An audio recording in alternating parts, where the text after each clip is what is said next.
Bonjour et bienvenue à tous dans cette petite vidéo de présentation de Colorful Treasure, un jeu à partir de 6 ans pour 2 joueurs, de 2 à 4 joueurs et une partie de 15 minutes à peu près, une petite boîte que j'adore. Dedans on y trouve quoi? Des diamants, des cartes qui représentent différents sites connus, le Taj Mahal, les îles de Pâques, etc. Des jetons pour le mode avancé, la version avancée, et des jetons en bas.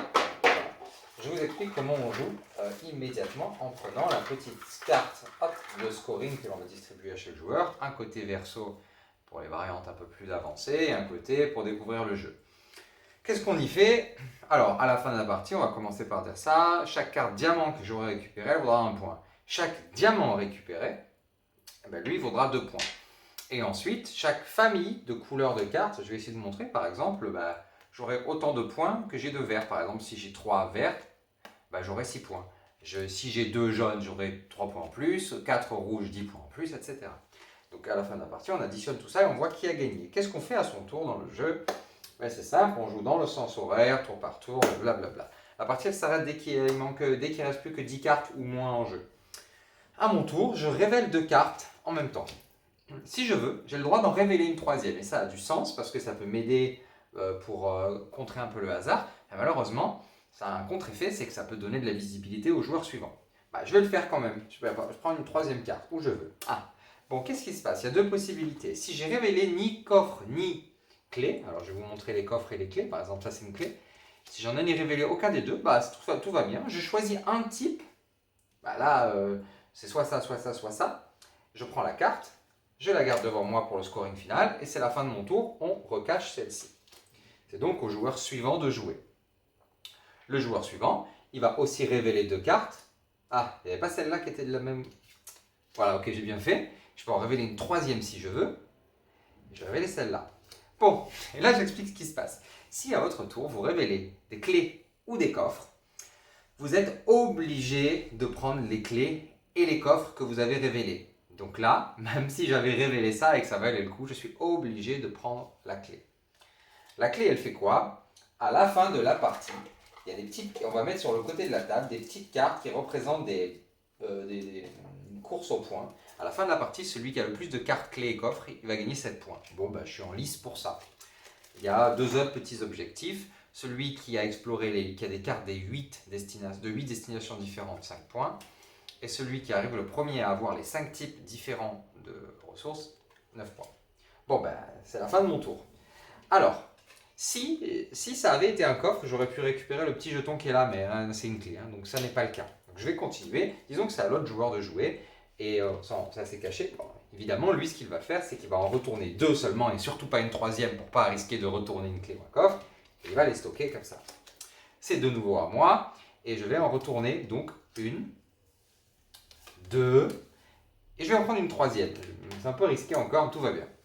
Qu'est-ce que je fais cette fois-ci? Je prends un diamant. Quand on prend une carte diamant, si dans le même site géographique il y a un diamant disponible, je le prends avec. Donc je prends un diamant. Je vous rappelle, le diamant, la carte diamant 1 point, le diamant vaut 2 points. Ça vaut le coup de prendre les diamants, sauf qu'on peut se les faire voler. Comment on se les fait voler? Je vais vous montrer tout de suite. Alors, je vais un peu tricher pour vous montrer.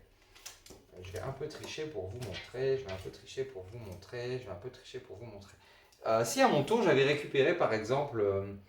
il faudrait que je vous montre. Voilà. Si à mon tour j'avais récupéré, mettons, ce coffre-là et où est-ce qu'il y a une clé? Voilà. Et tiens, si à mon tour j'avais fait ça, j'aurais récupéré ces 2 cartes-là. Je m'arrête, je dis bon, ça suffit, pas de troisième carte. Je récupère celle-ci.